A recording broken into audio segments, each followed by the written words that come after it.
Hi, I'm Mackenzie Brown. And I'm Sherry Nishijima. We're here with the latest news from San Ramon Valley Street Smarts. This is a show where we help you get street smart. What are we starting with today? We're going to talk about crossing the street safely and using the pedestrian countdown signal. Let's take a look.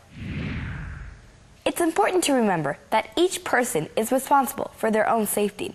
Don't rely on others to be watching out for you. First, you need to stop. Before you cross the street on foot, bike or skateboard, scooter or inline skates, make sure you stop at the curb. Also, stop if you are between parked cars or coming out of the driveway. Then, look left, look right, and look left again. That's right, because cars coming from the left are closer to you. And be sure to look over your shoulder. Also, be sure to listen. Your ears can help you listen for the sounds of cars coming. Just because you can't see a car right now doesn't mean one won't show up. After you follow all the steps, only step into the street if no cars are coming. Never step in front of a moving car. Thank you for that report, Mackenzie. Let's ask our viewers a question. If you are crossing the street with your bike, do you ride across the street really fast after looking both ways? Get off your bike and walk across the street after looking both ways? Or ride slowly across the street after looking both ways? I know this one. Get off your bike and walk across the street after looking both ways. Good job, that's right. Thank you.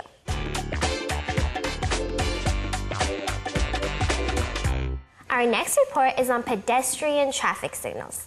Let's take a look at how to use the countdown traffic signal.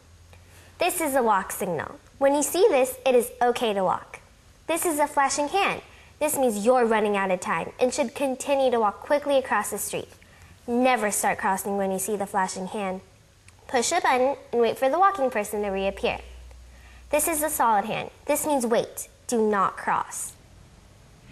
We had a special guest in the studio this morning. He showed us how to make sure our helmet is properly fitted. Let's take a look at that report. This is Officer Tong from the San Ramon Police Department. He is going to show us how to be sure to make our helmets fit properly. Thank you, Mackenzie. So, as you can see, Mackenzie's wearing a multi-purpose helmet. And if you find a helmet that matches your style, then get that one. But make sure that it's a well-rated one. Most newer helmets today are rated by the Consumer Product Safety Commission, or SNELL, or ANSI as well.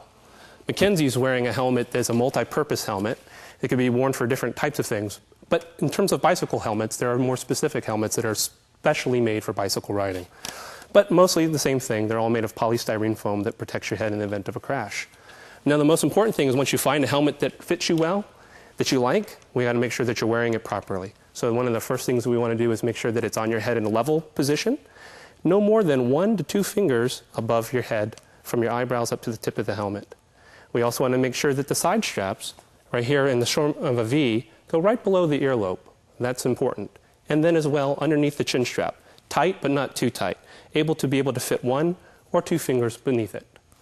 So once you make sure you have that, you're ready to ride, you can have a good time and feel safe and protected. Remember, wearing your helmet's not only a good idea, it's the law. Thank you, Mackenzie. And thanks to Officer Tong from the San Ramon Police Department. Now that our helmets fit properly, let's take a look at a report from Sherry and our guest, Chuck Tyler. They're demonstrating how to check your bike before hitting the road. Thank you for helping us out today, Mr. Chuck. And thank you for having me. Safe cycling means a safe bicycle and a bicycle that's well maintained. And you can check your bicycle with an A, B, C. Just that simple, and it only takes a minute. A is for air.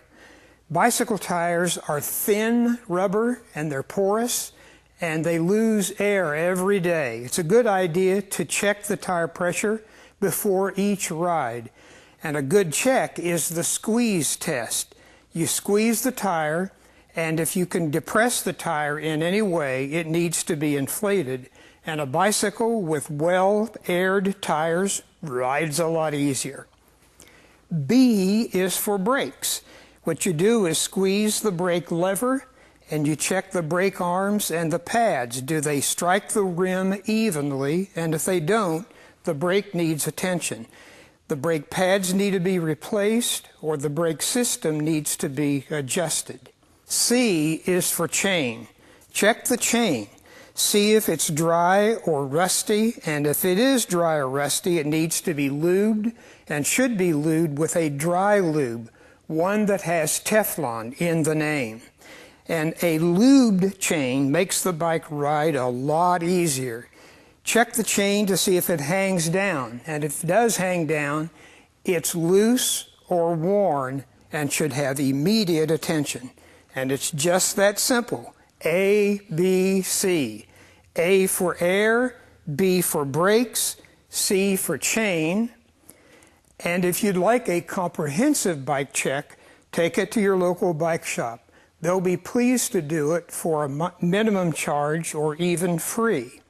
And remember, always, always wear your helmet. We want to thank Mr. Chuck for that important information. Let's ask our viewers another question. If you are riding your bike on the street, where should you ride on the street? On the left side, facing traffic, or on the right side, riding with traffic? Our viewers can pause the DVD now if they want to discuss its answer.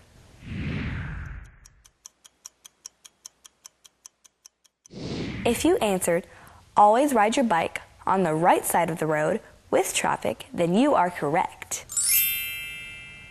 Also remember to yield to pedestrians, stop for emergency vehicle sirens, use right and left hand turn signals, And signal to slow and stop. Let's allow our viewers to show off what they know. Stand in place and demonstrate the correct hand signal for bike riding. Demonstrate right and left hand turn signals, then demonstrate the signal for slow and stop. Our viewers can pause the DVD now if they want to discuss its answer.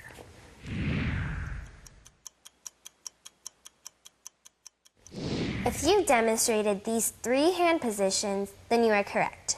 Right turn, left turn, slow, and stop.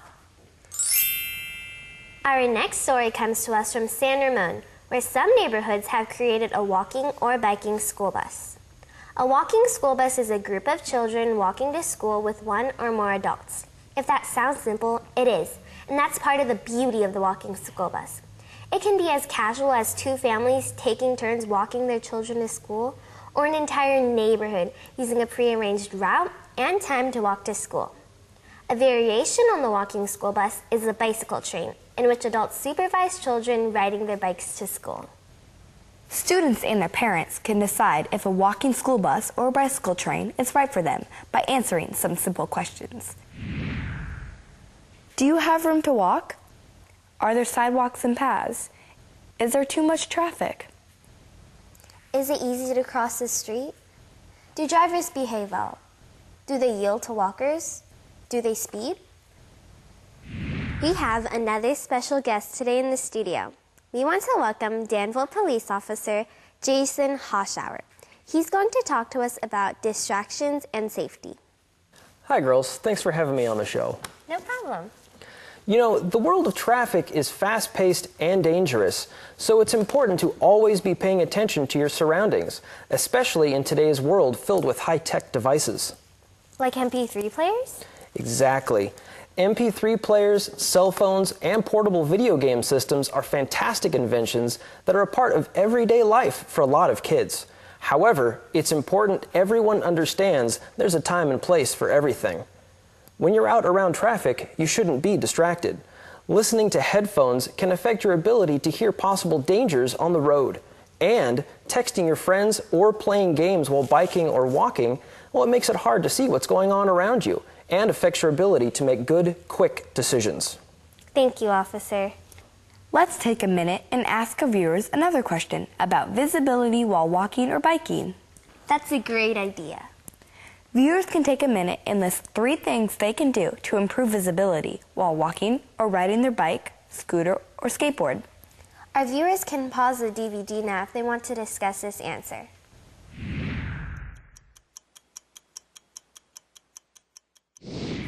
See if your answers include the following. Wear bright or light colored clothing. Use reflectors on bikes or scooters. Use a bicycle safety flag. If you included any of the answers above, Then you are correct. We now go to our On the Street reporter for a safety update. Hi, I'm Cameron Jones for San Ramon Valley Street Smarts, and we're here to talk about jaywalking. There are specific places designated for crossing streets, and you should use crosswalks whenever available. If there are no crosswalks around, only cross at a corner. Never cross in the middle of the street. Drivers aren't expecting you in the middle of the street, and they're not looking out for you. When you cross the middle of the street, it is called jaywalking, and it is illegal and dangerous, even if you have to walk a little bit out of your way to use a crosswalk. It is better to be safe. And now, back to our news desk. Well, that's all for this report. I'm Mackenzie Brown. And I'm Sherry Nishijima. We'll be seeing you next time on Street Smarts. That's a wrap. Cue music. Track it full. Roll credits, lose graphics. Fade to black.